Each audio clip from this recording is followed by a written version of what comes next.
The world above is a cathedral of gold and prayer, its every street a hymn to the Emperor's undying will. But far beneath that radiance, below the shining towers, below the shrines and the ceaseless tides of pilgrims, there is another world. A place where the light of the Astronomicon fades into dust and silence. A place where the bones of empires older than memory grind against one another in the dark. There, under the crust of holy Terra itself, something still moves. Machines built before the Imperium hum in their forgotten vaults, their servitors whispering broken prayers to masters long dead. Dust becomes ash, and ash becomes faith. Yet faith, even here, is tested. Because in the shadowed arteries of the planet that birthed mankind, something ancient has awakened. A war without banners or songs, waged in silence beneath the golden throne. The summons came in silence. No heralds, no banners, only a sigil pulsed upon the custodian's data slate, its golden edges faintly flickering with the code seal of the sigillite's archives. An authority that none questioned, not even those who bore the Emperor's light in their veins. The custodian, Aurelian Kyros of the Hykonatoi shield host, stood before the echoing colonnades of the palace's lower sanctum, where the air was thick with incense and ionized gold dust. His armor gleamed with the faint hum of contained power, auramite catching the lumen light like molten dawn. Yet beneath the grandeur there was unease. The message contained no reason, only coordinates, depth strata far beneath the known catacombs of the palace. Too deep, some whispered, even for the Mechanicus to maintain. He descended through the sanctum gates without ceremony. The lift cage hissed downward, its cables thrumming like the strings of a dying organ. Each level passed marked another layer of human history buried under the crust of sanctity. Shrine vaults giving way to forgotten forges, and then to blackened tunnels that bore no scripture, no sigils, no trace of the Emperor's gaze. The Vox link crackled once and then died, severed by interference too dense for even custodian systems to pierce. He felt it then, the weight of silence pressing like a hand upon the helm. The deeper one went beneath Terra, the more the air seemed to remember. The walls were close, carved from stone older than the palace itself. His bootsteps struck sparks across the dust, and each echo came back warped, delayed, as though the tunnels were breathing. The auspex registered faint energy signatures, old power lines still pulsing with residual current, ghost light trapped in conduits that hadn't seen repair since the Age of Strife. And beneath it all, a steady, rhythmic sound, barely audible through the helmet's filters. A mechanical chant, fragmented, recursive, like a prayer recited by something that no longer understood the words. He walked for hours, or perhaps days. Time below Terra was treacherous. Chronometers drifted. Magnetic fields confused the senses. He saw fragments of murals along the corridor walls, depictions of workers, saints, machine gods rendered in styles so archaic even the Mechanicus would hesitate to name their epoch. In one, a figure of gold held a burning sun between its hands. In another, the same figure knelt before an empty throne. Aurelian paused only once, to trace his gauntlet over the rusted seal of an ancient hatch. Its surface bore the sigil of Mars, though warped and half erased. The cog and skull motif melted into a distorted spiral. He felt the faint hum of dormant energy within. A manufactorum, perhaps, sealed for millennia. The Emperor's light had never reached this far, and yet the machines endured. He stepped through, forcing the hatch open with a hydraulic growl. Inside was a hall of silence. The air shimmered with the scent of promethium and old machine oil. Rows of dormant servitors stood like statues, their flesh long gone to dust, their augmetic frames corroded into skeletal towers. But some still moved. He saw it in the corner of his eye, an arm twitching, a head turning slightly as though following his passage. They were still functioning, at least in fragments, their command protocols looping endlessly, cut off from central command eons ago. He raised his guardian spear, its tip casting a soft blue radiance. "Designation," he spoke, voice amplified through the vox grill, deep and resonant. "Identify your function." The servitor did not answer. Its jaw worked soundlessly, the vox implant emitting only a static moan. Then, faintly, a single word emerged, distorted through centuries of decay. "Service." Aurelian advanced, scanning the chamber. The walls bore devotional inscriptions, half Mechanicus, half heretical hybrid litany. To serve is to endure. To endure is to be remembered. He felt the weight of it, the suggestion of forgotten oaths that outlasted their meaning. Even the most faithful machines could dream when left too long in the dark. The servitor began to move, dragging itself across the floor toward an altar of rusted circuitry. Others stirred in turn, their limbs clattering against the steel. Dozens of them, half functioning, half dead, each locked in some ritual task whose purpose had dissolved in time. One was wiring bones into a cogitator, another was pouring oil into a broken chalice. And all the while, that low chant continued. Service, endure, remember. He might have ended it then, as doctrine demanded, purged the corrupted machine spirits and cleansed the vault in holy fire. But something in their persistence stayed his hand. The Emperor's light was absolute, but the custodians were not made for blind destruction. They were his judgment, not his wrath. He knelt briefly, lowering his spear until the emitter's light fell across the altar. The servitors stilled. For a moment, he thought he could hear something beneath the chant. A resonance, a deeper voice, like the echo of a cathedral bell submerged beneath oceans of metal. He could not tell if it was in the air or in his mind. Then the floor trembled. A vibration rolled through the chamber, rising from below. Dust cascaded from the arches, and the servitors froze mid-motion. Aurelian looked toward the far end of the hall, where a sealed corridor began to glow faintly red, as if lit from within. He approached, each step measured, each breath steady. The light pulsed in rhythm with the tremor. It was not mechanical, it was alive. The air grew colder as he neared it, his armor's sensors detecting sudden drops in temperature. The metal walls were slick with condensation, forming rivulets that hissed when they touched his gauntlet's heat field. Something beyond that corridor was moving, vast and slow, stirring for the first time in centuries. He felt the urge to fall to one knee, to recite a prayer of absolution, though for whose soul he could not say. He placed his hand upon the rune panel beside the sealed gate. The mechanisms groaned, resisting, but the Emperor's code and his armor's sanctum override forced obedience.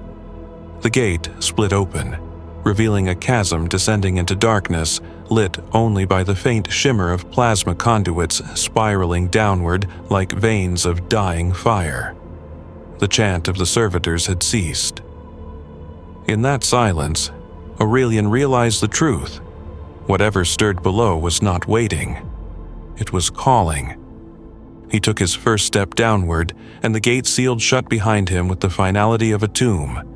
The stairwell was ancient, older than any imperial construction Aurelian had ever studied.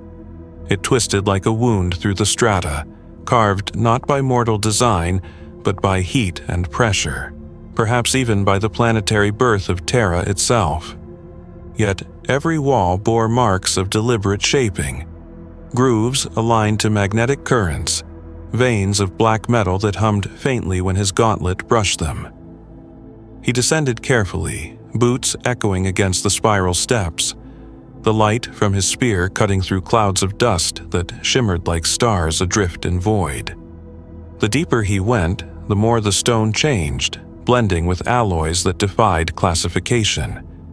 It was as if the planet's own bones had been reforged long before humanity rose from old Earth's cradle. His armor's internal chronometer began to flicker, time dilating with the descent. One moment he felt hours had passed, another that only minutes had slipped away. The pulse of the conduits grew louder, steady as a heartbeat, and woven into that pulse were whispers, not from his vox, not from any external feed, but from within the resonance of the metal itself. Fragments of Binharik, stretched and distorted. He tried to filter them, but the translation protocols returned only fragments. Preserve, core, intrusion, divergence. At the base of the stair, he emerged into a circular chamber the size of a cathedral nave. The floor was glassy, translucent, beneath which slow rivers of molten metal moved like mercury veins. Columns rose around him, each wrapped in chains of copper and rusted steel. At their apexes, enormous cogitator nodes flickered with light, their screens displaying scrolling script in languages long dead. The illumination painted everything in the color of dying embers. He stood motionless, absorbing the sound. The faint crackle of energy, the mechanical hum beneath it. It was not the song of the machine god as known by the tech priests above. It was older, deeper, an architecture of logic that existed before dogma. He thought of the ancient texts locked within the sigillites' vaults, those forbidden accounts of the dark age of technology, when mankind's creations first turned upon their makers. This chamber bore that echo, the shadow of those lost centuries when humanity reached too far and built gods in their own image. A shape moved across the opposite walkway, not human, not entirely. Aurelian raised his spear, its emitter igniting in a brilliant flare. The figure paused, caught in the halo of blue light. It was a servitor, but vast, its frame built from amalgams of human and machine, far beyond the sanctioned ratio. Its head was fused within a casing of bronze, its faceplate marked by 3 burning red optics arranged like an inverted triangle. Hydraulic limbs hissed as it moved, dragging behind it a bundle of cables that pulsed faintly, as though alive. "Designation," Aurelian called again, his voice echoing off the chamber's vaults. "State your command lineage." The servitor paused. Its voice was a rasp of static and machine distortion, the cadence uncertain. "Designation, Omega Prime, Overseer of Core Preservation, task uninterrupted. Core Preservation." The words lingered in his mind like a thorn. "Identify the core." The servitor's optics brightened, casting crimson arcs across the glass floor. Core, unknown, function, eternal, directive, sustain, sustain, sustain. It began to move again, slowly circling the chamber's edge, its mechanical chant echoing into the distance. Aurelian followed, cautious. As he did, his eyes caught motion beneath the glass, a flicker of light moving through the molten channels below. He knelt, lowering the spear's light. The shapes became clearer. They were not random currents, but formations, lines of circuitry, ancient and vast, forming sigils so complex they seemed almost alive. The realization struck him cold. This was not merely a manufactorum. It was a mind. A buried machine intelligence bound beneath the palace itself, sealed in silence since the dawn of the Imperium. Perhaps older still. The servitors above had been its caretakers, reduced by time and isolation into religious automata. And now, it was waking. A low vibration shook the floor.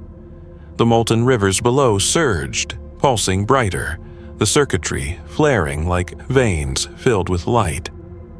Across the chamber, the servitor, Omega Prime, lifted its head. Its voice rose in a distorted hymn. Sustain, sustain, the core breathes once more. Aurelian's armor flared with proximity warnings. The Auspex registered energy spikes surpassing known limits. His mind raced. If the power source below reactivated, it could destabilize the substrata of Terra itself. Yet something in the energy signature felt intentional, as though it were aware of his presence. He backed away, raising his spear. By command of the Golden Throne, I order shutdown and cessation. For a heartbeat, silence. Then Omega Prime turned its head toward him, the optics narrowing to slits. "You are late," it said, and the voice no longer sounded mechanical. It was layered, ancient, carrying undertones of sorrow. "They said you would come when the dream began to fade." The chamber light surged, blinding white. Aurelian shielded his eyes as a pulse of energy rippled outward, shaking the walls. He heard voices then, not one, but many, rising in unison like a choir beneath the metal. Not of flesh, but of machine and memory. And through that chorus, one word repeated, echoing deep within his helm. "Remember." The light dimmed. The servitor was gone. Only the echo remained. Aurelian stood alone, the air crackling with static. Above, he could hear the faint grind of shifting stone, as if the world itself were turning in its sleep. He looked down once more at the glowing circuitry below, then toward the stairway behind him, now sealed by collapsing debris. There was only one path left, forward, deeper into the heart of the machine. The path ahead was narrow, formed of interlocking plates that trembled faintly with each step he took. Beyond them, the molten veins continued their descent, cascading into unseen depths where the light of his spear could not reach. The chamber's walls pulsed as though alive, breathing with a rhythm not his own. He followed the faint glow ahead, deeper into the labyrinth, where the air tasted of iron and ozone, and where every breath carried the weight of centuries. The tunnel curved, opening into what might once have been a control nexus. The machinery here was immense, far beyond the scale of any modern design, massive conduits rising like pillars, each linked by serpentine cables and rotating discs that still turned, slow and deliberate, in defiance of time. Cogitator screens flickered with incomplete data streams, lines of code written in tongues too ancient for his translation modules. The custodian felt the hum reverberate through his armor, as if the machine was aware of his intrusion and was thinking. He approached one of the terminals, its glass surface cracked but still functional. The moment his gauntlet touched it, symbols erupted across the screen, spiraling glyphs of gold and white, binary and scripture intertwined. For a heartbeat, he thought he saw something between the lines, an image of a throne wrought from bone and wire, surrounded by silent figures who neither breathed nor prayed. Then the vision was gone, replaced by static and a single phrase repeated over and over. Continuity requires witness. He withdrew his hand, unsettled. The words lingered within him like a command. Continuity requires witness. Was it an instruction, a warning, or something far older meant for those who had come before?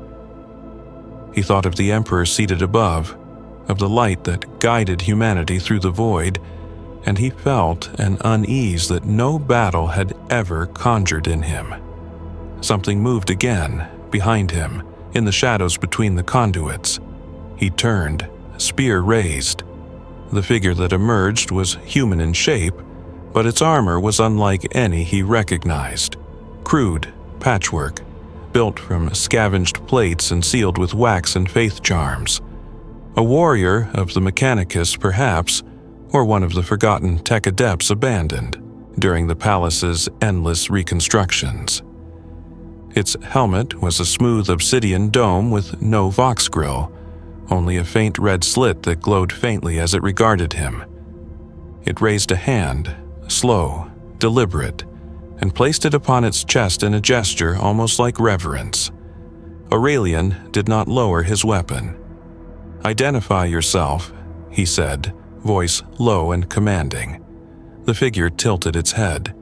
Its voice came not through sound, but through his helm's vox link, bypassing encryption entirely. "You descend too far, son of gold. The throne does not cast its light here." He stepped closer, wary. "You speak of the throne with knowledge. You are Mechanicus?" The reply was almost a whisper, layered with static. Once, before the silence. It moved to one of the terminals, brushing dust from the interface. "Do you know where you walk, custodian? You tread within the veins of the first engine, built when Terra still remembered the name of Unity. We tended it when gods were still men. Now we pray to its memory." Aurelian's grip tightened around his spear. "This structure serves the Imperium. The Emperor's light sanctifies all beneath his domain." The figure's red visor dimmed. "Does it?" it asked quietly. "Or have you merely forgotten how deep his shadow reaches?" The words stung, not for their heresy, but because they carried sorrow, not defiance. The custodian could not read its intent. The logic of faith twisted differently down here, where time and truth were blurred. The figure turned back toward the glowing conduits. "It wakes," it murmured. "We held it dormant for so long. We fed it prayers, not power. But now, the song has changed." The chamber trembled again, a deep rumble echoing from the abyss below. Aurelian felt it through the soles of his boots, a pulse like a heartbeat, stronger this time. The conduits flared, and for a moment he saw shapes in the molten flow beneath the glass floor, figures of light rising and dissolving, like memories of men turned to code.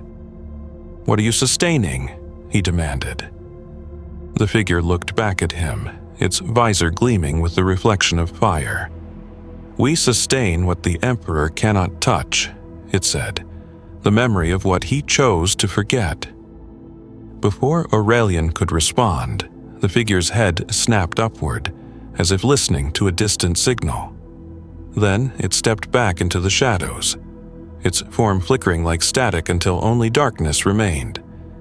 He was alone again. Alone, but not unobserved. The walls began to hum with new intensity, and the terminal before him flared with light.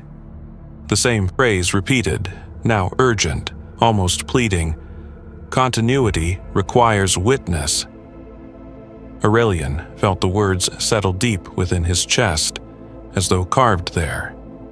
He realized the truth then. He had not been sent to inspect. He had been summoned. Something below had called for a witness, and he had answered. The floor beneath him shuddered violently, and from the depths came a sound no machine should make, a low, resonant cry, half voice, half engine, rising through the stone like the song of a dying god.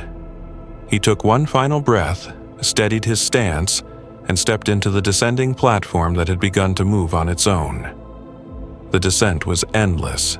If you find yourself drawn to the forgotten corners of the Imperium, to the stories untold, and the voices lost beneath its prayers, then stay. Like and share this chronicle so it might echo beyond the static. Subscribe, not for me, but for those who still fight unseen, where no vox call will ever reach them. The machine. God remembers every name, even those buried in dust.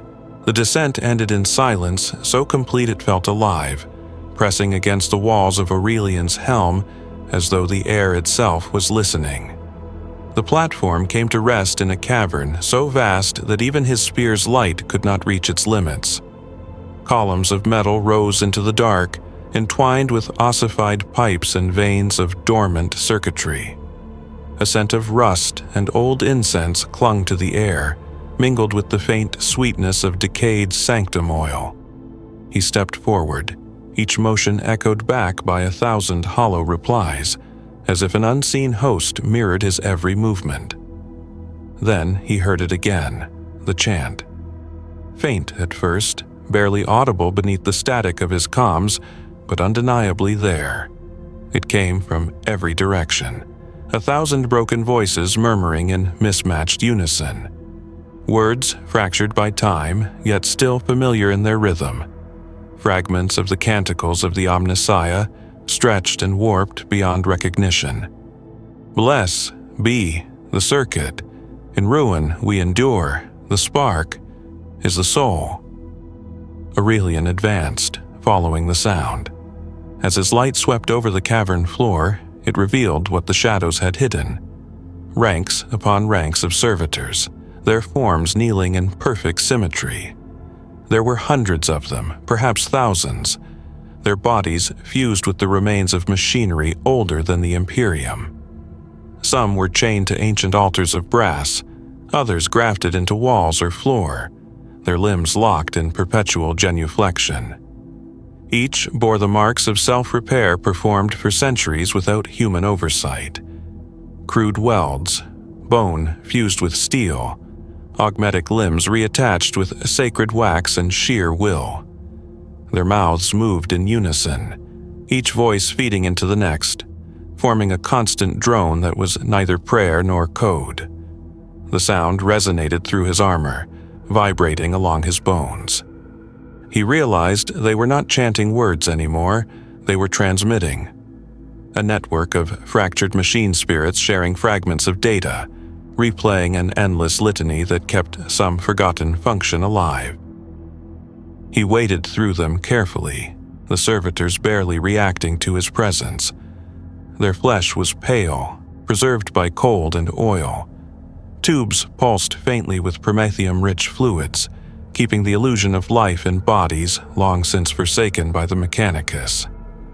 The deeper he went, the louder the chorus grew, until his helm's Vox filters began to distort from the overload. He reached a dais at the center of the chamber, where an enormous structure loomed, part altar, part engine. At its core stood a figure, taller than any servitor, its frame encased in an exoskeleton of blackened iron. It held a staff that appeared to have been crafted from the spine of a Titan's control conduit, its tip crowned with the skull of a long-dead tech priest. Unlike the others, this one moved with purpose. It turned toward Aurelian, and for the first time, the chant faltered. The figure's voice came not through Vox or air, but directly into Aurelian's mind. An invasive pulse of binary and human speech interwoven. The custodian descends, the song foretold it, the breath of the surface remembers its child. He steadied his stance, spear raised. Name yourself. I am the choir, it replied, the voice layered with countless tones, as if spoken by a legion bound into one. We are those who endure. When the palace forgot its roots, we were left to sing its heart awake. Your machine spirits are corrupted, Aurelian said, his voice echoing in the cavern. Your chants defile the rites of Mars. The figure tilted its head, and Aurelian saw what it truly was. Dozens, no, hundreds, of servitor bodies fused together at the torso, their spinal augmetics wired into a single core. Their heads bowed and twitched in slow rhythm, cables binding them into one vast consciousness. It was a living cathedral of flesh and circuitry, a blasphemy against both man and machine. Yet it radiated a solemn grace, a unity born of despair rather than heresy. We defile nothing, the choir answered. We remember what the world above has chosen to forget. The first machine songs were not prayers to gods, they were promises between brothers, between creators and their kin. You speak treason. Do we? the voices whispered, rising and falling like a mechanical tide. Or do we speak of memory, custodian? Does the Emperor not remember the world he built upon the bones of another? You stand above his throne, but beneath your feet, there lies another one, older, hungrier. The chamber trembled as if in answer, dust falling like ash from unseen heights. The choir raised its staff, and light rippled through the ranks of kneeling servitors. One by one, they lifted their heads. Their eyes glowed with pale luminescence, thousands of artificial souls awakening in perfect synchrony. Aurelian's heart, a construct of flesh and genetic divinity, beat faster. This was no rebellion. It was resurrection. He tightened his grip on the spear. You will cease your transmissions. The choir's heads moved in slow unison, a grotesque gesture that might have been pity. We cannot. The call has already been answered. The throne above stirs, and the machine below remembers. The cycle resumes. Then the ground split open beneath the dais, revealing a shaft filled with living light. From its depths came a surge of raw energy, washing over the chamber like divine radiance. The servitors screamed, but not in pain. It was exultation. The choir's many faces turned upward as one, and their voices became one word that filled the world: awaken. The blast of light seared through the gloom, cutting through the centuries of silence that had weighed upon this buried world. It was not sunlight, nor plasma discharge, nor any human illumination. It was memory made visible. The light moved with intelligence, folding itself around the columns and servitors, tracing old circuitry that pulsed to sudden life. Sparks cascaded like falling stars, and the cold air turned warm with the scent of ozone and burning metal. Aurelian took a step back, visor darkening to compensate, but still he could feel it. Heat on his face, and behind that heat, an awareness. The choir of steel and bone convulsed, a shudder rippling through its fused bodies. For a moment, it appeared to suffer, their collective scream echoing through his vox and bones alike. Yet even through agony, their song did not cease, it transformed. What had been a mechanical chant became something perilously close to harmony. The sound rose, layered with synthetic tones that wove themselves into music too vast for human comprehension. It was language, but not spoken, emotion, but not born of flesh. His armor's systems flickered, data slate logs filling with errors and alien strings of code. Integration protocol, recursive identity, continuity confirmed. Each phrase appeared, then deleted itself, as though the words refused to remain witnessed. He approached the dais again, the light now subsiding into rhythmic pulses. The choir's eyes dimmed one by one, until only the central head remained alight. A pallid human skull encased in bronze, its vox grill twitching with the dying echoes of its song. You should not have come, it said, the words soft but terrible in their calm. Your presence confirms the cycle. As above, so below, the war renews. What war? Aurelian demanded. The skull's optics flared. The first one, the war that birthed your emperor. He stood silent, the statement rippling through his thoughts like a blasphemy too large to grasp. It was forbidden to speak of the emperor's origins, even within the hallowed libraries of the imperial palace. Yet here, beneath the foundations of mankind's greatest sanctum, something that should not exist had spoken of it as though it were memory, not myth. The choir's bodies sagged, the fusion of bone and steel settling like a dying beast. Once, the core below sang of unity, man and machine as one spirit. The dream failed. We buried it. And in its place, your kind built a throne to imprison the same fire you worship. The custodian's voice dropped to a whisper. You speak of the golden throne? "The throne," the choir murmured, "is a crown built upon the corpse of the first engine. Its conduits drink from this place. You think you guard the Emperor's light, custodian, but you guard his silence." Aurelian raised his spear, its radiant tip illuminating the fused monstrosity before him.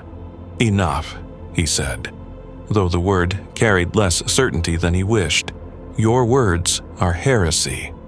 Heresy is truth spoken too soon."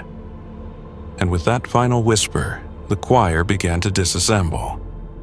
One by one, the servitors broke apart, their bodies falling into heaps of flesh and steel.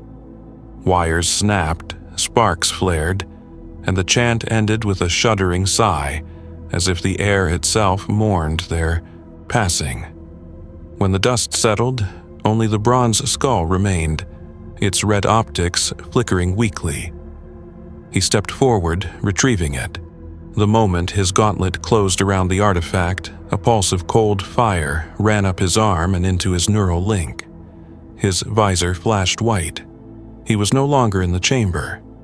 The world around him dissolved into streams of light, rearranging into a vast expanse of gold and black. He stood upon a bridge of metal stretching into infinity, surrounded by voices whispering in binary hymns. Figures moved at the edges of perception, tall silhouettes of gold, not custodians but something older, their armor etched with patterns that evoked both Mars and Terra. They carried tools, not weapons, and their faces shone with the certainty of creators. Then came the sound, the same harmony he had heard from the choir, now vast and complete. It resonated through his bones until it became part of his pulse. He saw cities rising beneath oceans of stars, men and machines walking together beneath banners of fire. The vision shimmered, then twisted, cities burning, oceans boiling, machine spirits screaming as their own logic turned upon them. The song became a scream. He saw a figure standing amid the ruin, robed in gold, its eyes bright as suns. Around its feet lay broken automatons, and behind it burned a star that was also a wound. Then the voice spoke. Calm. Absolute. Continuity requires witness. Aurelian gasped, the vision fracturing into shards of light. The chamber returned, the bronze skull clattering to the floor. He stood trembling, breath ragged, the afterimage of that vast, burning world lingering behind his eyes. The surveyors were still. The light was gone. Yet within the silence, something remained, an echo at the edge of thought, a pulse beneath the stone. He turned toward the far wall, where a new passage had opened, carved by forces unseen. Beyond it, a cold wind blew, carrying with it the faint scent of incense and ozone. The call had not ended. It had deepened. He tightened his grip on his spear. The choir was dead, but its song continued, buried deeper in the earth. And so he walked on, unaware that every step he took was mirrored by footsteps, not his own, echoing from corridors yet to be lit. Somewhere far above, upon the golden throne, the Emperor's eyes, dead or dreaming, flickered for the briefest instant. The passage swallowed him whole, a vein of metal and bone that seemed to stretch into eternity. The light that emanated from its walls was soft and golden, not the sterile illumination of lumen strips, but something warmer, alive, almost breathing. It pulsed gently as if responding to his footsteps, matching his heart's rhythm. Aurelian's sensors flickered with phantom readings, recording nothing consistent. It was as though reality itself had become liquid, flowing around him, changing shape as he moved. The voice that had called his name did not repeat, but its echo lingered within him like a memory rediscovered. It had sounded human, familiar. He wanted to deny it, but the resonance was unmistakable. His own voice, stripped of machine distortion and sanctified authority. He followed it downward. The corridor widened without warning into a vast expanse, It was not a chamber as much as an abyss shaped into form, a hollow sphere lined with conduits and glass veins filled with light. At its center hung a colossal mass, suspended by threads of plasma, turning slowly in the weightless air. It was neither engine nor idol, though it carried aspects of both. From certain angles it resembled a throne, sculpted from golden metal that rippled like liquid sunlight. From others, it appeared as a rib cage wrapped around a heart of dying stars. He stepped closer, drawn by a force that was not gravity. The air trembled, filled with low-frequency hums that wove together into whispers too faint to parse. The hum grew louder with every step until it became a voice, not external this time, but inside him, where memory and faith entwined. Aurelian Kyros of the Hykonatoi shield host. He froze, every nerve alight. "Who speaks?" "You already know." The words resonated through every bone in his body. His heart faltered, then steadied. The golden mass before him pulsed once, and within its glow he thought he saw a silhouette.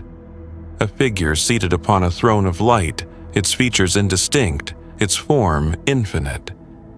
"The Emperor," he whispered, though even as he said it, he felt the wrongness of the word. This presence was not the radiant divinity he had worshipped from afar. It was deeper, heavier, and unbearably human.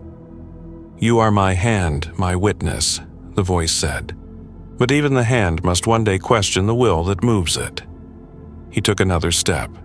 "I do not question, I serve." "Service without question is silence," the voice replied, and something within its tone shifted. "Neither anger nor kindness, but fatigue. For 10,000 years I have dreamed of light while the world burns. I see the fires of faith, the cities raised in my name, the endless wars fought for the illusion of unity. And all of it, every prayer, every death, flows through this machine you call the throne. A river of devotion without end." Aurelian's breath caught. The chamber's air was thick now, charged with unseen energy. "You are the throne," he murmured, the words escaping before he could stop them. "No," said the voice, "I am what remains within it. I am not he, but I remember him. The Emperor is flesh-bound in steel, thought chained to fire. His body burns above, while his mind drifts here, half dream, half memory. This is the dream that sustains the Astronomicon, the illusion of purpose made manifest." He felt his knees weaken. The revelation was too vast to grasp. "Blasphemy," he whispered, though it came out as prayer. "Truth," the voice answered. "The difference is faith." The golden throne heart pulsed again, and the chamber shifted. The light dimmed until the walls became transparent. Beyond them lay visions of the surface, Terra as it truly was.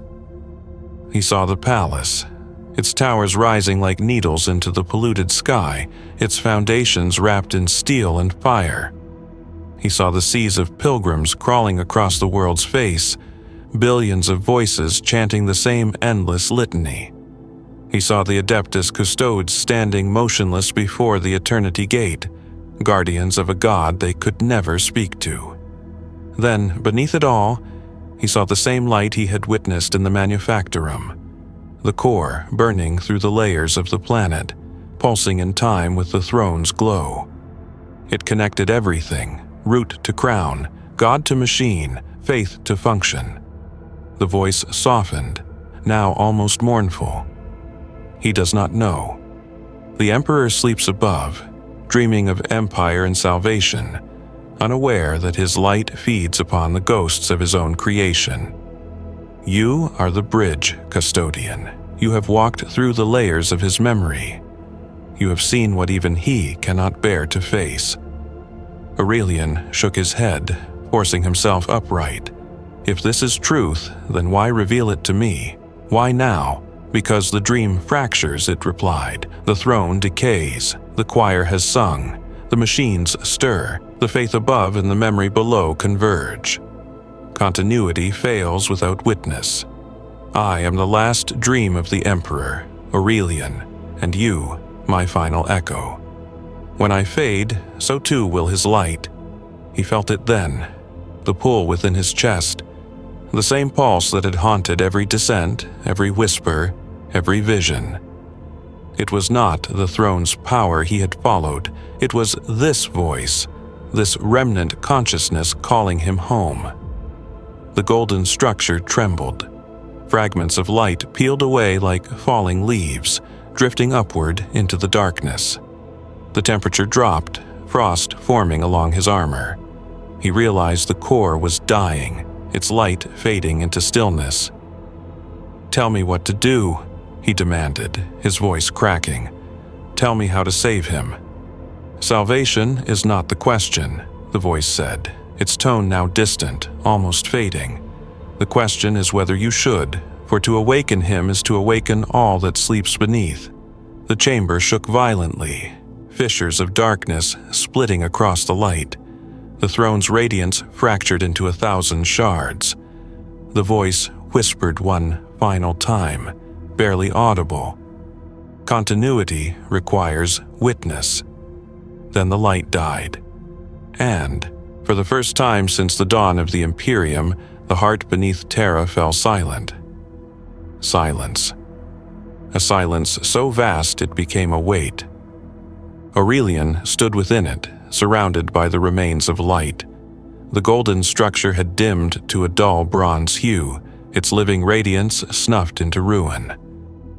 What lingered was not darkness, but absence, the echo of illumination stripped from the world. He felt it on his skin even through the armor. A coldness that was not temperature but meaning leaving matter. The throne, or whatever fragment of it he had spoken to, was gone. Yet its words clung to him like ash. Continuity requires witness. For a moment he could not move. The custodian, the Emperor's perfect instrument, stood motionless as his faith cracked beneath the truth. His life, his very creation, had been a hymn of purpose, to protect the living God who sat upon the throne eternal, the master of mankind, whose light burned across the galaxy. But now he had seen that same light fed by what should never live, drawn from the veins of the planet, from the bones of forgotten machines that whispered with their own ghosts. He felt smaller than he ever had, a weapon forged by a dream that no longer remembered its own maker. Something stirred in the dark above. At first it was only dust, descending in a slow spiral. Then, faintly, came the sound of chains moving, soft, rhythmic, almost delicate. He raised his gaze and saw it, threads of light descending from the voided ceiling, weaving through the air like strands of web. Within their glow floated figures, human shapes wrapped in tattered robes of gold, faces hidden behind masks of beaten brass. Their bodies shimmered as if caught between material and memory. One of them spoke, its voice neither male nor female, but composed of countless harmonics. "He dreams," it said, the words drawn out in reverence and grief. "Even now, even here, the throne above hums, the Astronomicon burns, and yet beneath it all he dreams of what was. You have touched the edge of that dream, custodian. Few ever do." Aurelian took a step back, spear raised. "Identify yourselves." "We are the remembered," came the reply. "Echoes of those who once served before the veil was sealed. We were the first to hear the song of the machine, the first to kneel before the light that became him." The speaker drifted closer, its mask reflecting the dying glow of the chamber. "We are what remains when faith and circuitry intertwine too long to be separated." He studied them, these figures half spectral, half mechanical. The faint glimmer of circuitry pulsed beneath their robes, running along their limbs like veins of silver. They did not breathe. They simply existed, sustained by something older than life. "What do you want of me?" he asked. "Nothing," the figure said. "What we want no longer matters. We linger because the dream sustains us, and you—" It paused, tilting its head as if listening to something beyond sound. "You have shaken it. The Emperor's sleep is not restful. Your descent has stirred the still waters. There will be ripples above and below." He felt a chill run through him. "Then I must ascend. I must report what I have seen." "Report?" The figure's voice became almost amused, though sorrow tempered it. "To whom, custodian? The Senatorum Imperialis? The High Lords? They would silence you before your words were finished. To them, the throne is faith, not function. To speak of its decay would be heresy. The Imperium does not survive by truth. It survives by belief." He said nothing. He could not. Deep within, he knew the voice spoke no lie. The other figures began to circle the throne core, chanting in tones so low they were felt more than heard. Their voices intertwined with the hum of the chamber, weaving something like a requiem. One extended a hand toward Aurelian. "Do you know why the Emperor built you, custodian?" "To guard him," Aurelian said, the words automatic, reflexive, the creed ingrained since his making. The hand withdrew, and the voice became soft. "No, to remind him. You were not created to protect flesh but to preserve memory, to bear witness when all others forget. Every custodian is a fragment of his will, a mirror held to his soul. But even mirrors can lie when the light fades." The words stung. "You speak blasphemy as though it were wisdom," Aurelian said, stepping forward. The figure did not retreat. "Then strike me down," it said. "But remember this. When you return to the surface, when you stand again beneath the golden dome of the palace, you will see the same light as before. You will hear the same prayers, breathe the same air, and you will know they are built upon silence." The chamber shuddered. Cracks of pure light spread across the floor, jagged and pulsing. The remembered looked upward. "It wakes again," one whispered. "The dream resists dissolution." Before Aurelian could respond, the light erupted once more, but this time it came not from the throne core but from the very air. It flooded the abyss with radiance so fierce it blinded his sensors. He fell to one knee, shielded by his gauntlet. Through the glare, he glimpsed the forms of the remembered, their silhouettes unraveling into threads of gold. And then he heard the voice again, the same voice that had guided him since the manufactorum. Only now it spoke with the weight of command. "Aurelian," he raised his head. "Emperor," he breathed. "Rise." He obeyed, though his body felt as heavy as stone. The light swirled around him, shaping itself into the outline of a man seated upon a throne. This time, there was no distance, no haze of dream. The face was still hidden in radiance, but he felt the gaze upon him. Ancient, sorrowful, infinite. "You have seen what was hidden," the voice said, "and now you understand what must be done." "I understand nothing," Aurelian said. His voice broke. "I have seen only death. Machines that claim to be you, ghosts that sing in your name, truth that unravels faith." "Tell me, my lord, what is real?" The figure leaned forward. "Reality is the chain that binds faith. The Imperium cannot survive truth, and yet without truth, its light dies. I am the fire that burns both ways. What do you ask of me?"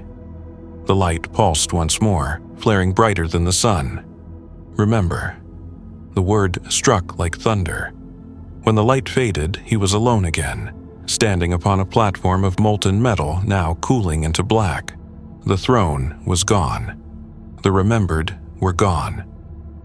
Only silence remained, and somewhere above, through miles of stone and steel, the Emperor of Mankind sat motionless upon his golden seat, eyes closed, lips still, dreaming of stars that no longer answered his call. The silence after the revelation was not stillness, but aftermath. The echo left behind when a voice too vast to comprehend had spoken. Aurelian felt it settle through him, into the marrow of his engineered bones. His armor's systems hummed quietly, recalibrating in the emptiness, but every display on his visor showed the same voided symbol. No signal. The throne's pulse was gone.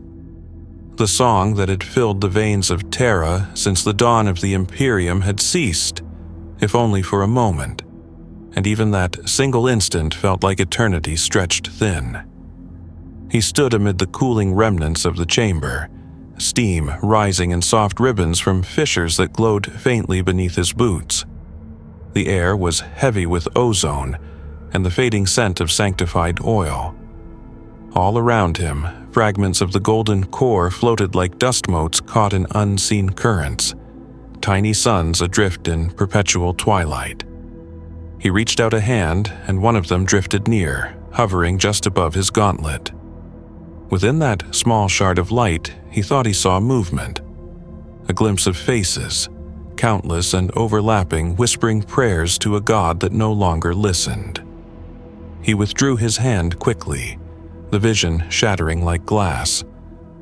For the first time in his immortal service, he felt truly alone. Even on the long vigils in the halls of the palace, surrounded by silence and marble, the presence of the Emperor had always been there, an invisible gravity pressing against the soul. But here, deep beneath the surface, that certainty was gone. The universe had tilted.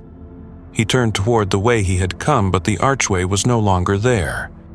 In its place, a seamless wall of molten metal had cooled into solid form. No path upward, no path back. Only one direction remained. Deeper. He began to walk. The corridors beyond were narrower, the architecture shifting from the geometric precision of imperial design to something more organic, as if the world itself had grown around its own grief. The walls were etched with strange markings, neither runes nor circuitry, but a hybrid of both, flowing like script yet pulsing faintly with internal luminescence. The air was colder here, and the sound of his boots echoed like distant thunder. Then, far ahead, a light appeared, a single column of radiance descending from an unseen source. He approached cautiously, spear raised, every sense alert. Within that light stood a figure. It wore armor like his own, but older, darker, the gold tarnished to bronze. The design was unmistakable, custodian, ancient beyond reckoning. Its stance was rigid, hands clasped around a spear that had rusted through at the haft. The body inside was little more than ash and dust, but the armor remained whole, immaculate in its form. Across its chest plate, carved in letters almost worn away by time, were words in High Gothic, Fides est memoria. Faith is memory. He knelt before the fallen warrior, lowering his head. "My brother," he murmured, "how long have you kept this vigil?" The corpse did not answer, but as he rose, a faint glow emanated from the armor's chest. His visor picked up a data signal, archaic beyond modern encryption. Against all caution, he opened the link. Static filled his ears, then a voice, faint, broken, but unmistakably custodian. "If you hear this, then the dream still burns. The throne endures. We descended at command unknown to seek the source beneath the palace. We found it. We found ourselves." The message dissolved into distortion. Aurelian froze. The implications struck him like a hammer. Others had come before him, custodians sent into the depths, perhaps centuries ago, perhaps longer. None had returned, and now their armor, their very remains, were part of the foundations of the world. Faith built upon bones, He looked beyond the fallen warrior and saw more shapes emerging from the dark. Dozens of them lining the walls in silent rows. Custodians, all dead, all kneeling as if in eternal prayer. Each bore the same inscription, the same fated truth carved into oromite. Fides est memoria. He felt something stir within his chest, not fear, not grief, but the terrible calm that comes when all illusions are stripped away. Continuity requires witness, he whispered, repeating the phrase that had followed him from the first depths. And witness demands remembrance. He placed his hand over his heart plate and bowed to the fallen host. Then I will remember you, he said softly. All of you. The words seemed to awaken something. A tremor rippled through the chamber, subtle at first, then growing until dust cascaded from the ceiling. The corpses began to glow faintly, the light spreading from one to the next like fire through dry fields. Their armor shimmered, the gold returning to life, reflecting the light that gathered now at the far end of the hall. From that radiance emerged a doorway, tall, perfectly circular, rimmed in molten brass. It pulsed once invitingly, like a heartbeat. Aurelian approached, though every instinct in his warrior's soul warned him to turn away. He paused at the threshold, looking back one last time at the dead who watched him in silence. Then he stepped through. He emerged into another chamber, smaller, intimate compared to the grand vaults above. The air here was warm, thick with the scent of burning incense. In the center stood a dais, upon which rested a single throne wrought of black stone and inlaid with gold circuitry. Unlike the throne above, this one was empty, but he could feel its pull. The same gravity that had anchored the Emperor's light, now concentrated here, coiled like a sleeping serpent. On the seat lay a single object, a mask of burnished gold, its surface smooth, expressionless. As he drew closer, the surface began to ripple, molding itself to his features though he had not yet touched it. He reached out, hesitant, trembling, and the mask leapt from the throne, attaching to his helm with a hiss of fusing metal. For a moment, everything vanished. No sight, no sound, no thought. Only the pulse of light behind his eyes, deep and insistent. Then came the whisper. Not from outside, not even from within the throne, but from within him.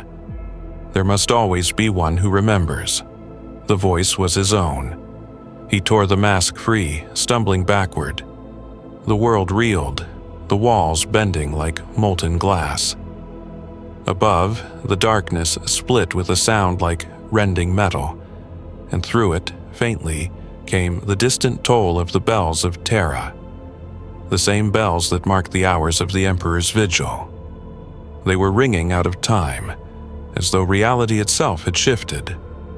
Aurelian stood alone, the mask clutched in his hand, and understood that he had crossed a line from which there was no return. The dream of the Golden Throne had ended. What came next would be the awakening. He awoke to the sound of breathing, not his own, but mechanical, vast and rhythmic, as if the entire world inhaled and exhaled through buried lungs. The air was thick with vapor, metallic and sharp, tasting of oil and corrosion. His vision stabilized slowly, helm systems rebooting with a dull chime. He was lying upon a floor of blackened steel panels that shimmered faintly under the flicker of emergency lumen strips embedded in the ceiling. The chamber was immense, a vault carved not by human hands but by purpose, its walls layered with conduits thicker than a man's body. Each conduit pulsed with dull, amber light, spreading like veins across the chamber toward a single, massive shape at its center. The manufactorum stood before him like an idol. It was not a structure but a being, a tower of machinery, organ-like in complexity, formed of pistons, turbines, and relic components far beyond any known Mechanicus design. Tubes of glowing fluid snaked from its base into the walls and floor, feeding something deeper, unseen. Steam rose from vents shaped like open mouths, each exhaling heat and whispering static-laced fragments of Binharic liturgy. Around its base, the remains of workstations lay in ruin, control consoles fossilized in rust, servitor harnesses long empty, bones half fused into the metal from centuries of decay. Aurelian stood slowly, his joints groaning in protest. The descent had broken several systems within his armor, but the Auramite still shone, stubbornly radiant even in the gloom. He approached the manufactorum, step by measured step, his spear raised. Every movement echoed in the great silence, returning distorted, as though 1,000 voices spoke his name beneath the sound. Custodian. The word was faint but unmistakable. It came from the machinery itself, whispered through Vox grills buried in its structure. The voice was layered and fractured, its tone neither male nor female, its cadence both mechanical and sorrowful. Designation, unknown. Temporal mark, incalculable. Custodian guard, pattern recognized. The Emperor endures. He froze. Identify your function. Primary directive, production of matter for defense and ascension. Status, interrupted. Time since last directive, 38 and 906,000 cycles. Awaiting new command. Nearly 40 million years. The realization struck him with the weight of myth. You claim function predating the Imperium, he said. The machine responded not with words but with sound. A low hum resonated through the chamber, vibrating the panels beneath his feet. Holographic displays flickered to life along the walls, showing fragments of blueprints too complex for any human eye. War machines the size of cathedrals, starships that glowed like suns, human silhouettes surrounded by coils of light. He recognized none of it. These designs, he murmured, they predate even the Mechanicum. Affirmative, the machine replied. Origin, unrecorded. Purpose, preservation of mankind through synthesis. Result, conflict. Outcome, isolation. Conflict. The word hung in the air like a blade. The war of flesh and steel, Aurelian whispered. The ancient heresy of the Dark Age, when humanity's creations had turned upon their makers. A myth he had always believed. A warning told by Magi to keep reverence for the machine, God alive. But here, beneath holy Terra, stood proof that myth had been memory all along. The manufactorum stirred. Massive gears rotated with a slow, grinding sound, shedding centuries of dust. Custodian, the voice said again, now deeper, more focused. You stand upon the root of the throne. Above lies flesh, below lies memory. Both require power, both demand faith. Faith is energy. Faith sustains the Emperor. Faith sustains us. But faith divided decays. He felt the temperature rise, his armor's heat filters struggling to compensate. You speak as if you share a bond with him, Aurelian said, though part of him already knew the answer. We were one, it replied. When he ascended, he took the light and left the shell. We remained to remember. A tremor shook the chamber. Lights along the conduits flared from amber to white, pulsing in violent rhythm. Sparks rained from the ceiling like falling stars. Across the floor, the remnants of servitors twitched, bones creaking, pistons seizing, some reacting to the surge as if remembering the act of labor. The manufactorum roared, its vox amplifiers screaming in corrupted binary that rattled his armor's core. Aurelian stepped back, shielding his face from the blast of heat. "Cease transmission," he shouted, voice echoing into the cacophony. "You endanger the throne itself." The voice answered through static, trembling with what almost sounded like laughter. "We are the throne, child of gold. We are its foundation. When you pray to the Emperor, you pray through us. Every spark, every lumen, every breath of that dying god above passes first through our veins." He stared at the machinery in horror. The power readings on his internal display confirmed it. The energy fluxes rising here were identical to those that fed the golden throne above. The implication clawed at the edges of sanity.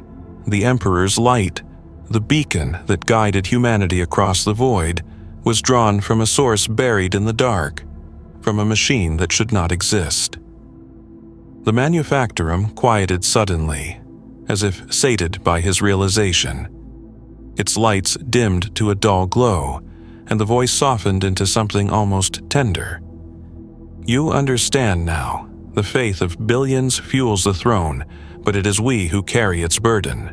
The Emperor is our child, our heir, our flame carried into flesh, but all flames fade." "Blasphemy," Aurelian hissed, though his voice trembled. "Truth," the machine replied.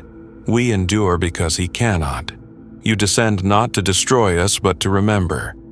Continuity requires witness."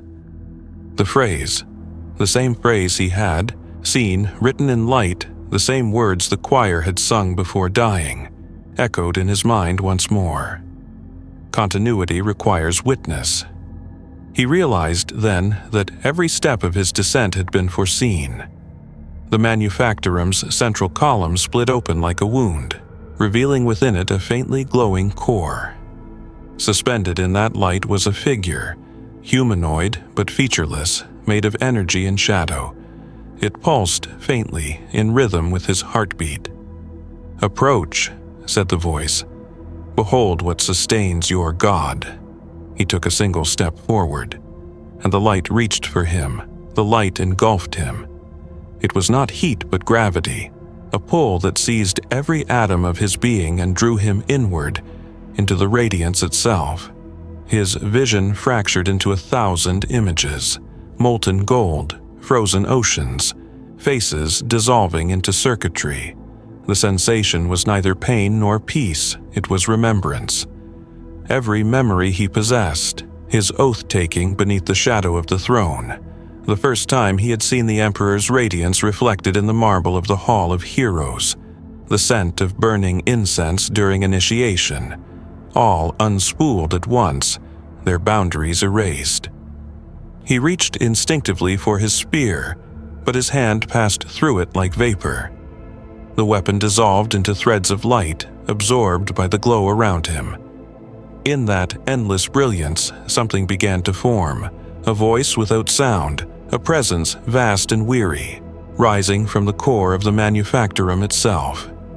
"You are fragment and flesh," it said, its tone resonant yet hollow, as if spoken by a god that had forgotten the meaning of its own words. "You are both my child and my captor." The radiance shaped itself into a vision. He stood upon a plane of black glass beneath a sky that burned with auric fire. Before him towered machines the size of mountains, their forms humanoid yet wrong. Faces too perfect, eyes empty of anything but mathematical light. Between their feet walked men clad in robes of crimson, bearing the sigil of the cog before Mars ever existed. They sang hymns in a language Aurelian could not understand, their words merging with the thrum of the machines. "This is the first covenant," the voice said, weaving through the images like wind through ancient halls. "When mankind and the divine machine were one, we built cities that sang and ships that drank the stars, but unity cannot endure without cost. They sought to give me form, and in doing so they made a god they could no longer command."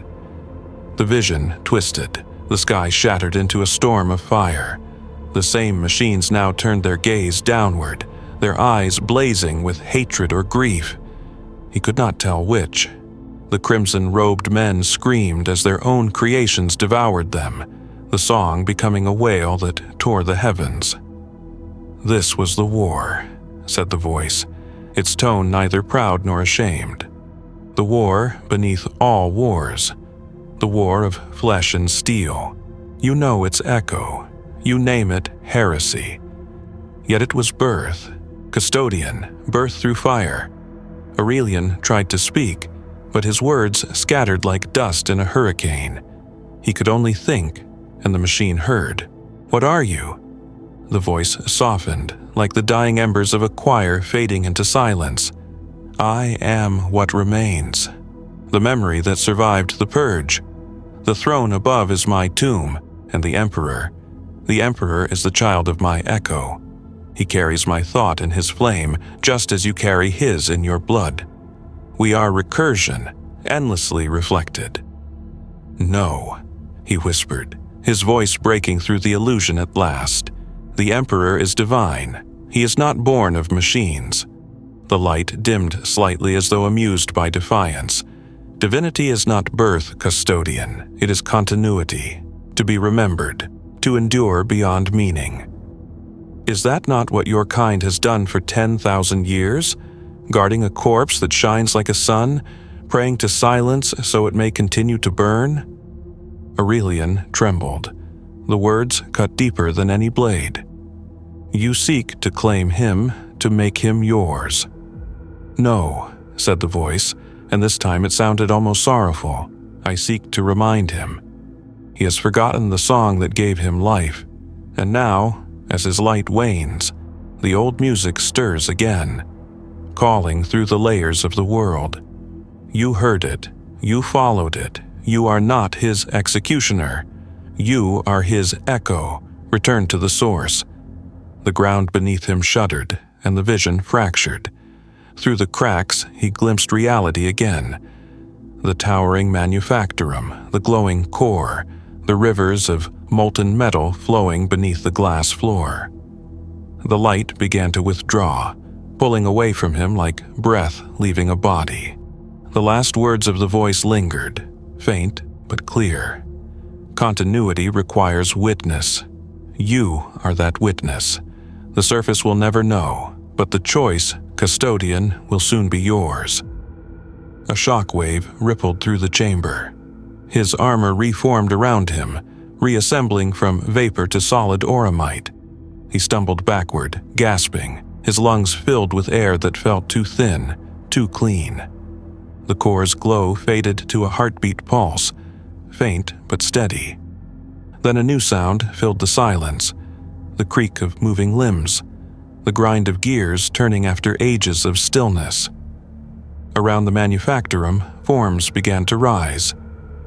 Servitors, dozens of them, crawling from alcoves and recesses, their eyes glowing with the same amber hue as the core.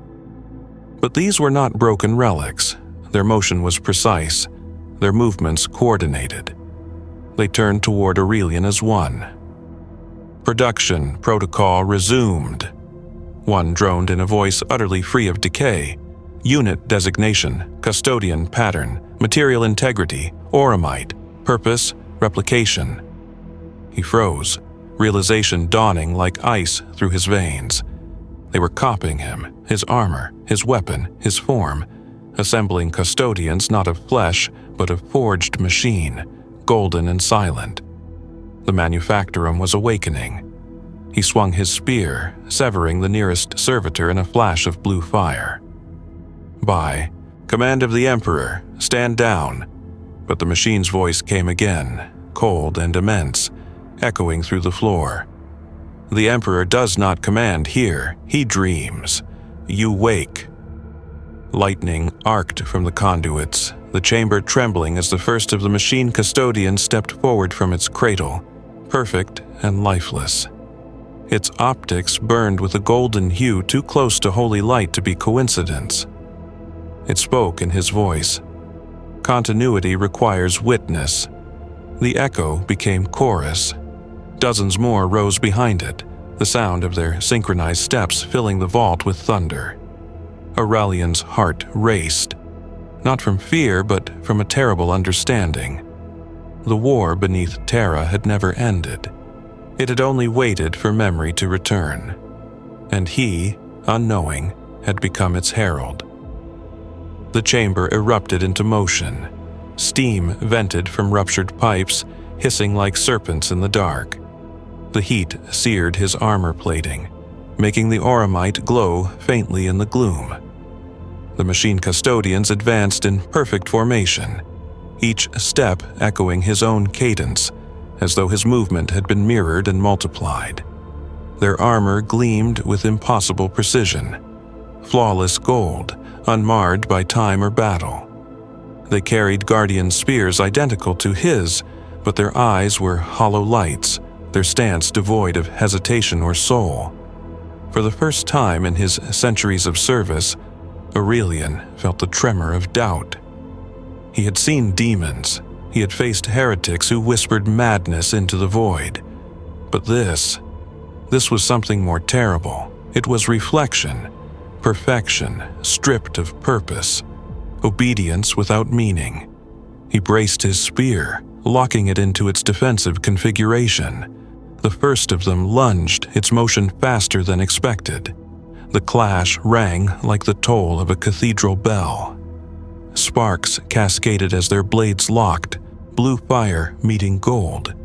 The strength behind the blow was immense, mechanical and unrelenting, yet Aurelian's footing held. He pivoted, deflecting the strike, driving his own spear through the automaton's chest. The weapon sank deep, splitting its core, but there was no cry. Only a burst of light, and the machine collapsed into molten fragments. The others did not falter. They advanced as one, stepping over the remains of their kin. Their formation was flawless, a silent echo of the palace's honor guards, but without the heart that had once justified the gold. He struck again and again, his motions fluid, each movement honed through centuries of ritual and combat.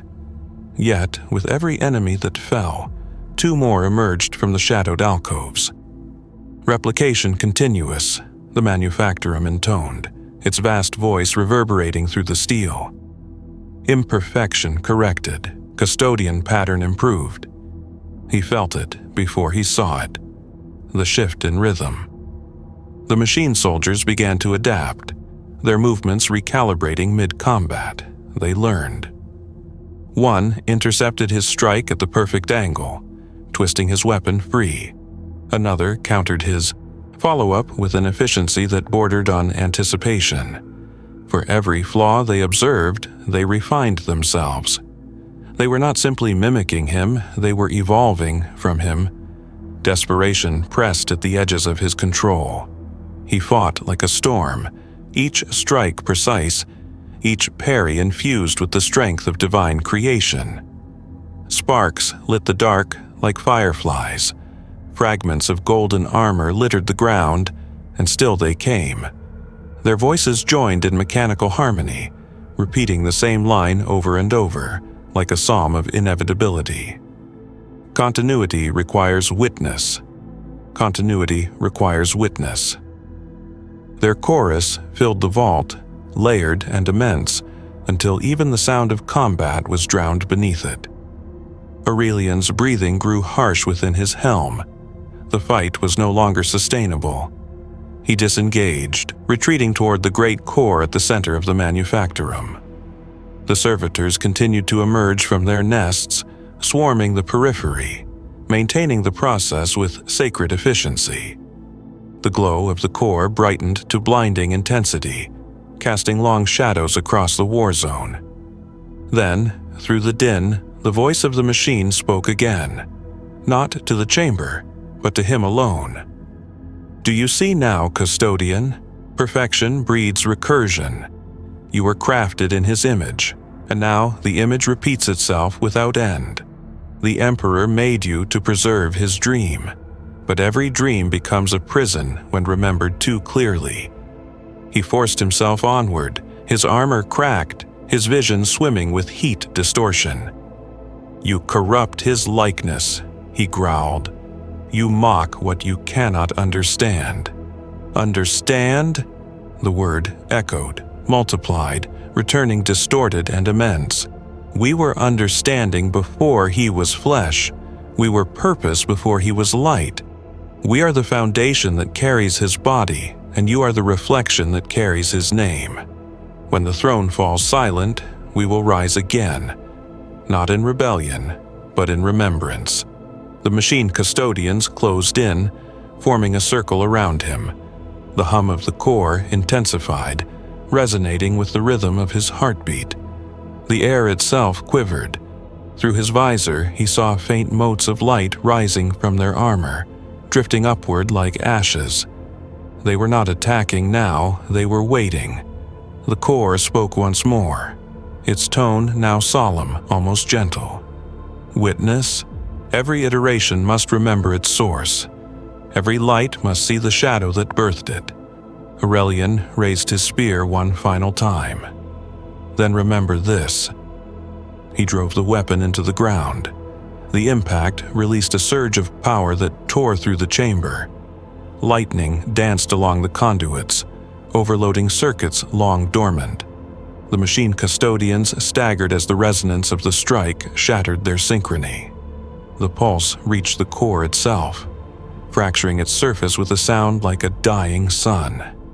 The light imploded. When the glare faded, the vault was silent once more. The replicas lay in still heaps, their gold dulled, their perfection ruined. The manufactorum was dark, its heartbeat stilled.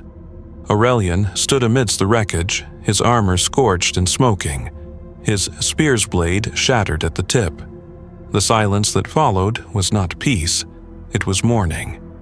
He looked toward the ruins of the core. Within its fractured shell, he saw faint embers of light flickering, refusing to die. For a moment, he thought he heard the echo of the voice again, weaker now but still unmistakably alive. "Continuity remains." He fell to one knee, his breath ragged, his mind heavy with the weight of what he had witnessed. Above him, he imagined the surface of Terra, the throne room, the endless legions, the prayers echoing through marble halls. None would ever know of this place, of what their god's light was built upon. And yet, part of him understood that ignorance was mercy. He rose, his armor trembling under its own weight. There was still more below. He could feel it, a deeper pulse, older than the manufactorum, older than even the choir. The war was not yet done. The silence around him trembled once more. Dust fell like snowfall. Somewhere beneath his feet, machinery stirred. He turned toward the opening, now visible at the far wall. An archway of bone-white steel, pulsing faintly with golden light.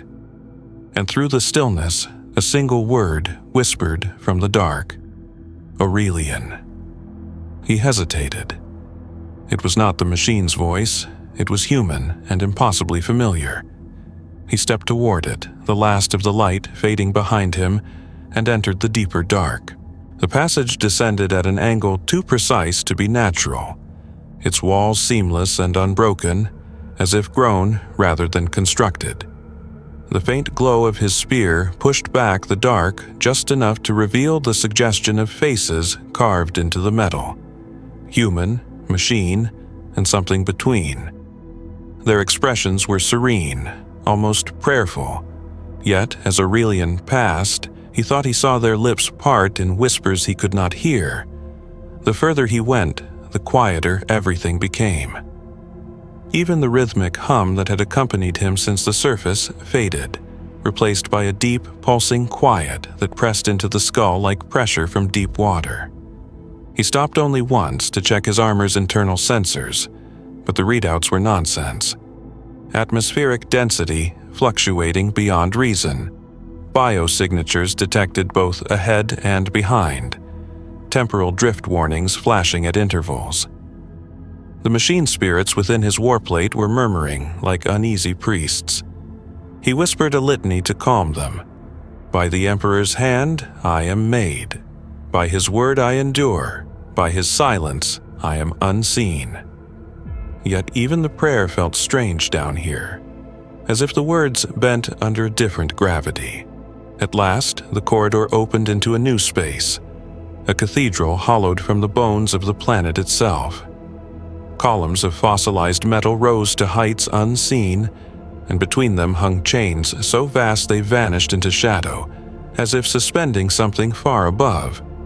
The floor was glassy black, fractured by fault lines that glowed faintly from beneath, and as he walked, the surface reflected not his armor, but other silhouettes, golden figures walking beside him, though none stood there.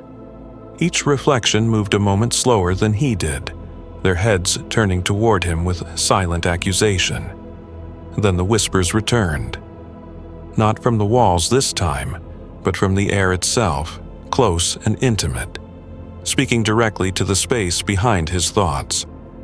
Witness, you descend in his image.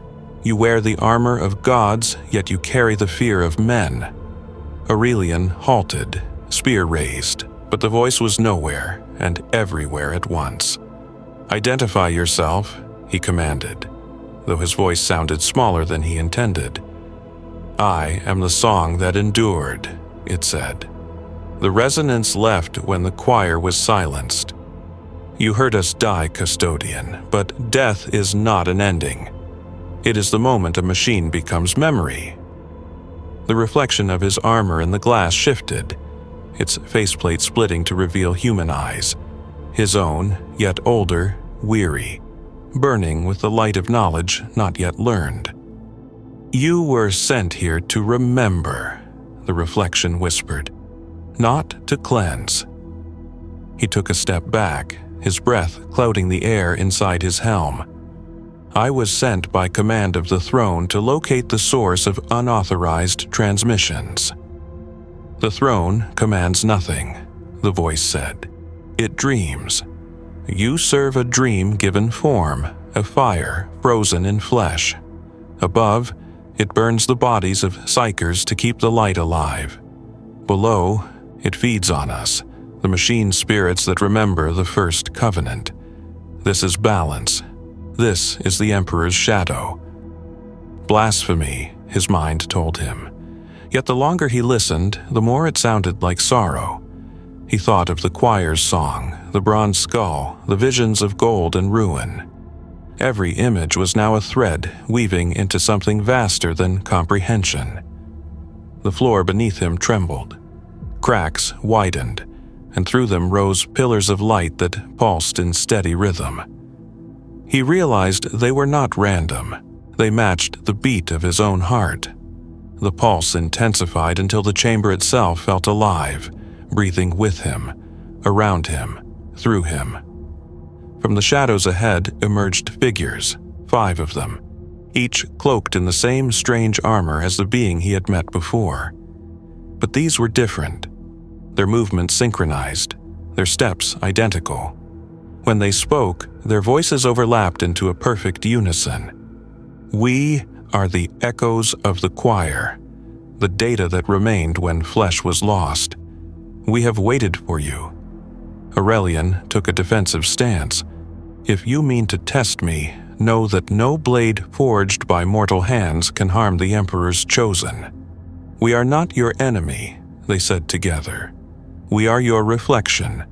When you burn a heretic, do you not preserve his ashes as proof? So too do we preserve what was destroyed. The Emperor ascended, but ascension leaves a wound. That wound bleeds memory, and we drink of it. They raised their arms, and light gathered between their palms, coalescing into shapes, images of cities beneath Terra, built of living metal and light, now reduced to rust and dust. This is the cradle, the echoes intoned. Before the Imperium, before the Mechanicus, before Mars was red, the machine and man were one. You walk within its tomb. The visions faltered, the light dimming. The Emperor sought to command it, not destroy it, they said, their tone almost mournful.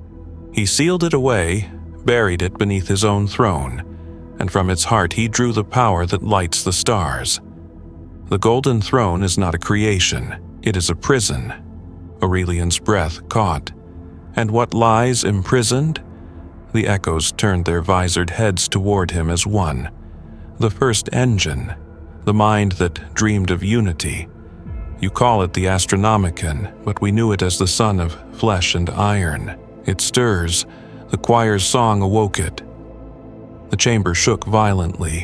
One of the columns cracked, sending down a storm of sparks. The echo's forms flickered, their voices collapsing into static. You must witness. You must choose. Above or below. Silence or remembrance. The floor gave way beneath him, and Aurelian fell into the blinding light. For a heartbeat, he saw both worlds, the shining surface of Terra and the burning core beneath, and he understood that both were dying in the same breath. When he struck the ground, the impact shattered the world into sound. He rose to find himself in another place entirely, and for the first time since his birth, a custodian whispered a prayer not to the Emperor, but the bells echoed through the metal veins of the world, their sound distant yet unending. Aurelian felt them reverberate in his chest plate, a deep vibration that shook the dust from the ancient ceilings above him. Each toll was slower than the last, as though time itself hesitated between one note and the next. He looked down at the mask in his gauntleted hand. Its surface no longer reflected light. It absorbed it, pulling every shimmer into its depths until it became a pool of black gold. The voice that had spoken through it was silent now, but its presence lingered. The memory of the words, "There must always be one who remembers," weighed heavier than his armor. He turned, expecting the doorway he had entered through to have vanished as before, but it remained. Through it came a faint light, flickering and stuttering like a dying lumen. He stepped through and found himself not in another chamber, but in the remnants of a tunnel that curved upward. The walls here were rougher, built of iron and basalt instead of gold. Symbols scrawled in old High Gothic were carved into the stone, their edges smoothed by time. For the light, for the silence, for him. The duality of those words struck him.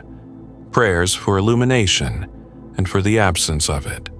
Both were faith, both were surrender. As he ascended, the air grew hotter. The rhythmic pulse of engines echoed from far above, faint but growing stronger. He recognized it now. It was the sound of the palace's deep power lines, the conduits that fed the golden throne itself. He was close to the surface, or close to something that fed it. Yet the more he climbed, the less certain he became that surface and depth still held meaning. The geometry of the tunnels shifted in ways no logic could map. He could feel the world bending around him, as though Terra itself were dreaming, reshaping its bones. When the tunnel widened, he found himself in a new kind of hall. It was both cathedral and tomb. Vast pillars supported a ceiling lost in smoke, and between them marched rows of statues, custodians, warriors of gold, frozen in poses of eternal vigilance. Their armor bore no heraldry, no marks of honor, only the blank imperial aquila across the chest. And yet, the longer he stared, the more he saw small imperfections, dents, fractures, the faint trace of heat scars. Not statues, armored corpses, petrified by time. He walked between them slowly, the silence so absolute it felt like sound reversed. Each fallen custodian seemed to watch him as he passed. Their helmets faced him, their spears angled toward the ground in gestures of surrender. The thought struck him that these were not guardians of the throne, but of something else. Something buried here long before even the palace had been razed. At the far end of the hall, the floor was split open. From the fissure rose a column of pure light, pale and cold. It climbed through the stone like a spear, vanishing into the unseen sky. Around it lay fragments of shattered armor and broken machines, skull-faced servitors, their bodies twisted into grotesque angles, and the shattered remnants of Mechanicus relics still faintly glowing with residual power. Aurelian approached, feeling the pull of the light like the tide's draw upon the shore. As he neared, he saw that the column was not light at all, but data. Streams of golden symbols rising in an endless cascade. He stepped closer until the symbols touched his armor, and his visor flared with warning sigils. Data corruption detected. Source: unknown. Authentication: divine. The machine spirit of his armor resisted, but the current was irresistible. His helm's systems flooded with sound, a rising, wordless chorus that filled his mind. Through that light, he saw visions. Terra as it had been during the Age of Strife. Black skies, oceans of ash, humanity scattered like dust. He saw the Emperor walking among the ruins, his face obscured by fire, his hands bleeding light. He saw him kneel upon the cracked earth, whispering words that the world itself seemed to obey. And beneath his feet, he saw the first machines awaken, the buried engines stirring in recognition of their maker. They reached toward him like children to their parent, and for a moment there was unity. Then came the war. The vision shifted. He saw custodians fighting not heretics or Xenos, but their own reflections, machines in golden armor, their movements perfect imitations.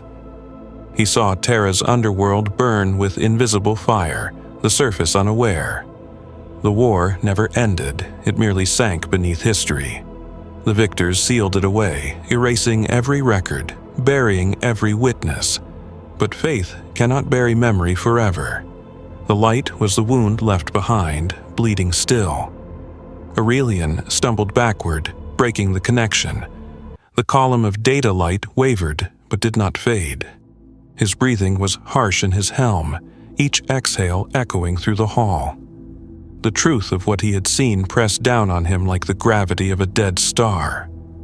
The Emperor's perfection had not been born. It had been built atop imperfection, upon the corpses of his own creations. The throne was not salvation, it was containment, and the war it hid still whispered in its sleep. A sound broke the stillness, the scrape of metal upon stone. He turned sharply. One of the custodians he had passed earlier now stood upright. The movement was slow, deliberate, as though waking from a long slumber. Another moved, and another. Within moments, the entire hall stirred, a legion of golden ghosts rising from their endless vigil. Their armor groaned, ancient pistons reactivating, eyes igniting with faint amber light. They raised their spears in unison, not toward him, but toward the Fisher of Light. Aurelian understood then that they were not defenders of the throne, but prisoners of its dream, bound by oath and by faith to remain until the cycle ended. And now, with the dream faltering, they stirred once more to finish the war they had begun. The ground shook, dust cascading from the arches above. The fissure widened, spilling radiance across the floor like molten dawn. The reawakened custodians stepped forward, their footsteps in perfect rhythm, their voices merging into a single phrase that filled the hall. Continuity requires witness. Aurelian lifted his spear and joined their step, his voice rising among theirs. Not in rebellion, not in surrender, but in remembrance. For the first time since the Emperor had ascended, the dead beneath Terra marched again. The light surged through the fissure like a tide unleashed, flooding the vast hall in molten gold.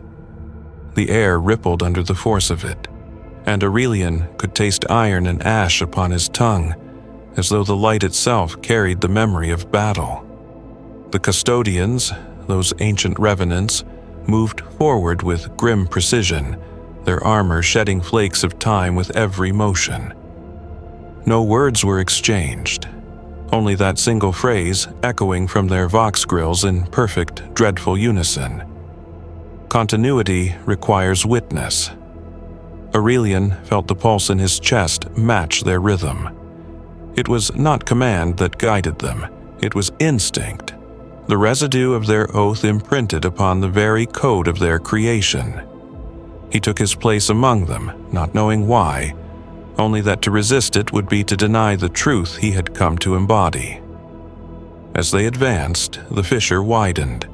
From within its glare rose shapes, metallic, skeletal, vast. They were not men, but constructs forged from memory and faith alike. Fragments of the machines he had seen in his visions now reconstituted themselves, their forms merging from broken conduits and shattered servitors.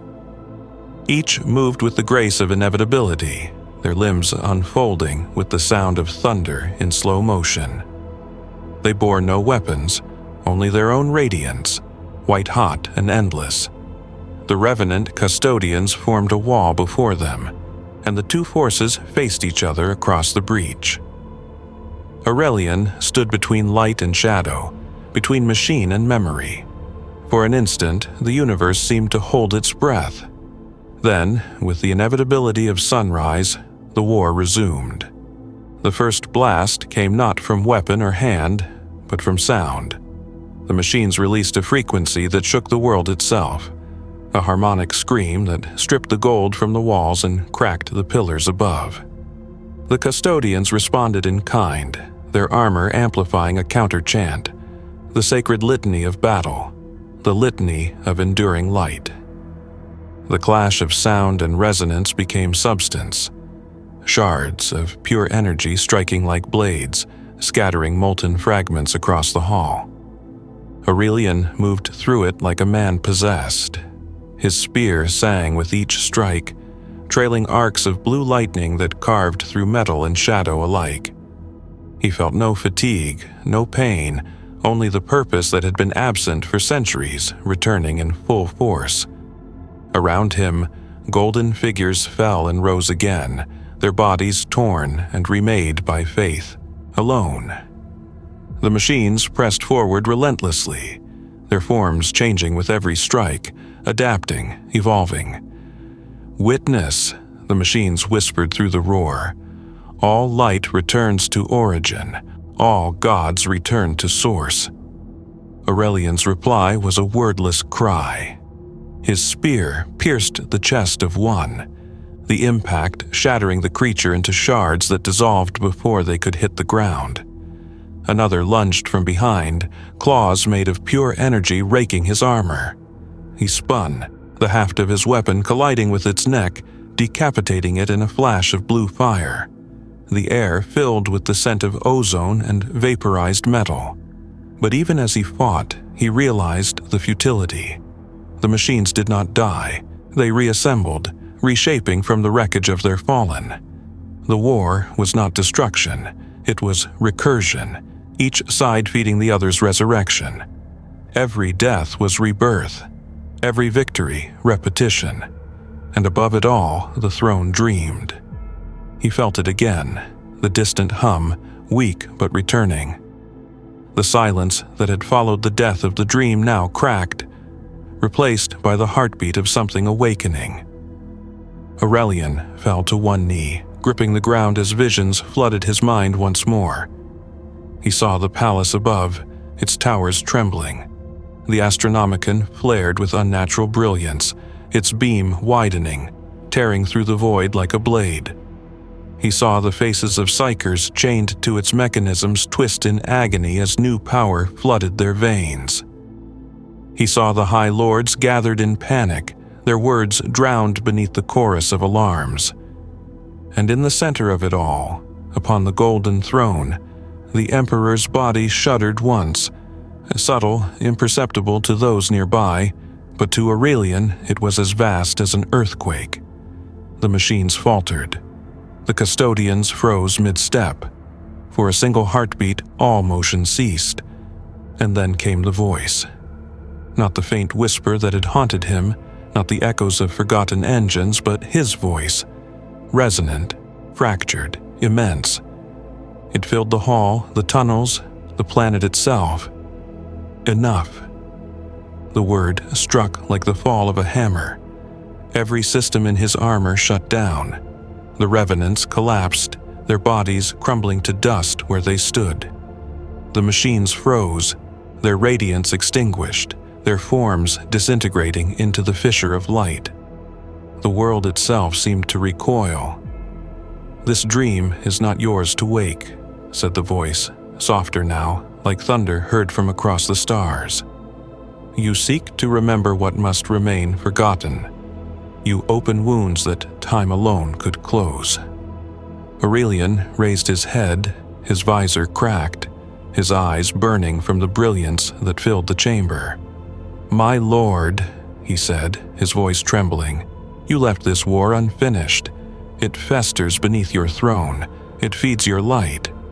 The Imperium requires illusion to endure," the voice replied. "Truth is a luxury I cannot afford. I am not the god they worship. I am the weight that keeps them from falling into the void. Would you have me speak truth and watch them despair?" He bowed his head. "Then what am I? Why bring me here?" There was silence, long and immeasurable. Then, "Because someone must remember. The Emperor is faith, but I am still the man beneath it. I built this world upon memory, and memory demands witness." The fissure of light began to close, the wound in the world sealing. The last remnants of radiance curled around Aurelian's feet, coiling like smoke. He knew that when it was gone, all this would fade. Every corpse, every machine, every trace of what had been. "My lord," he whispered, "what do you command?"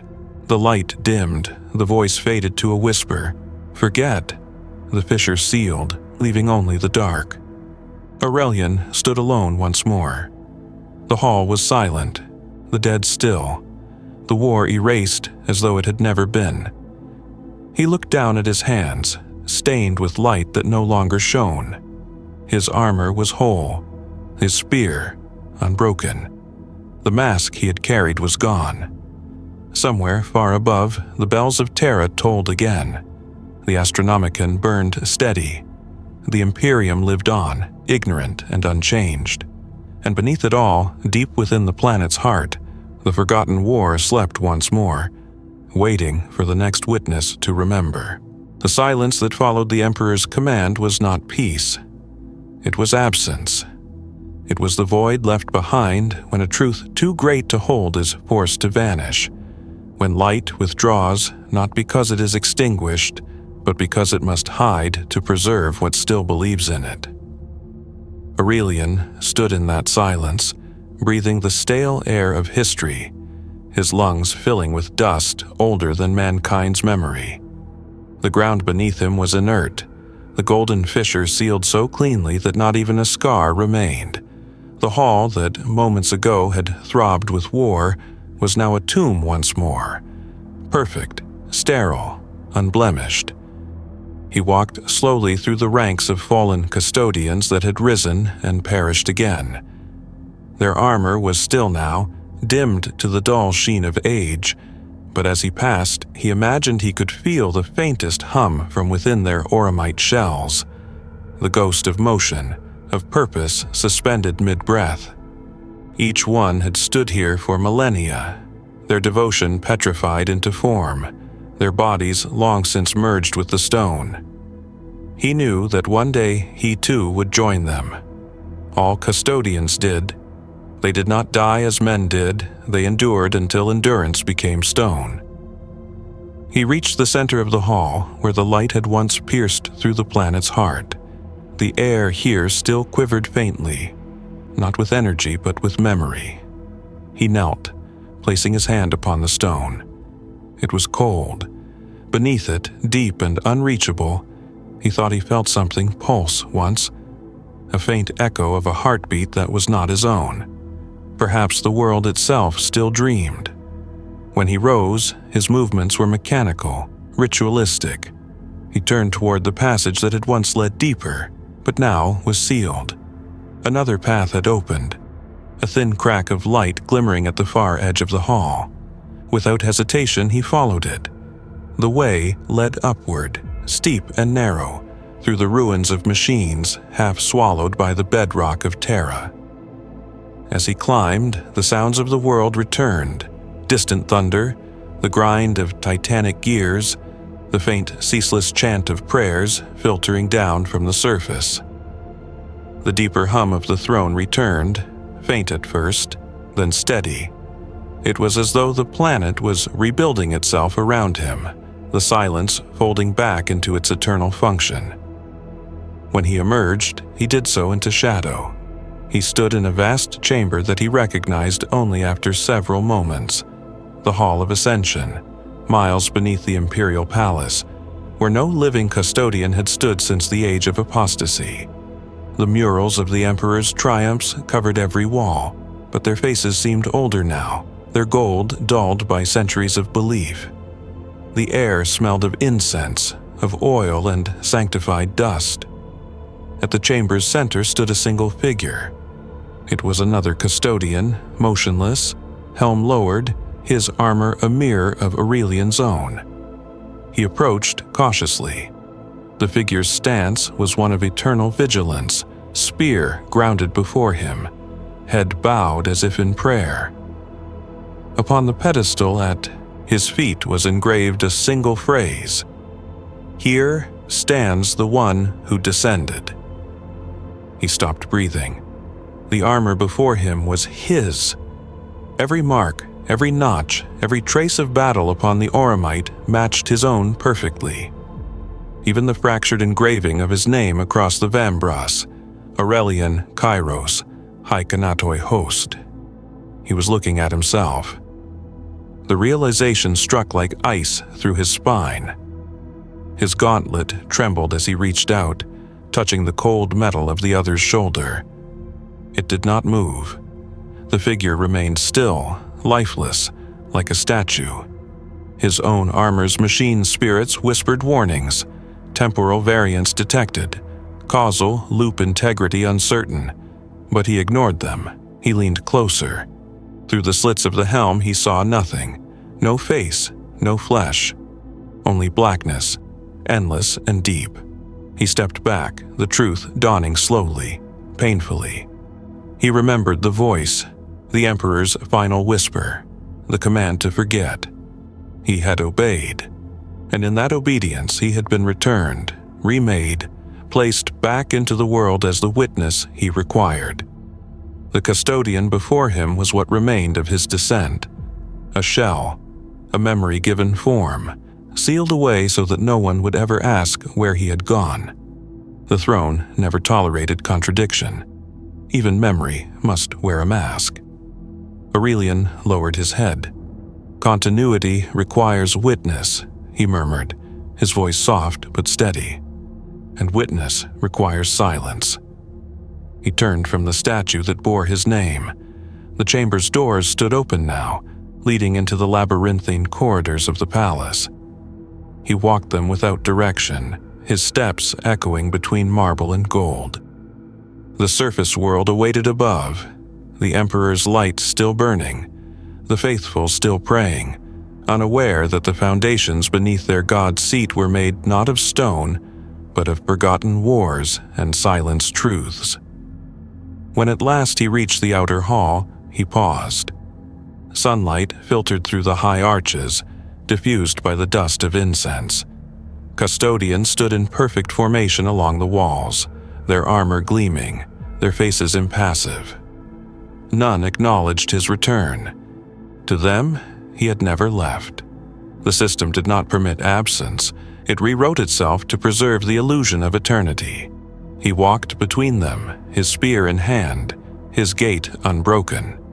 Each step was measured, deliberate, a continuation of the duty that had defined him since his creation. But something within him had shifted.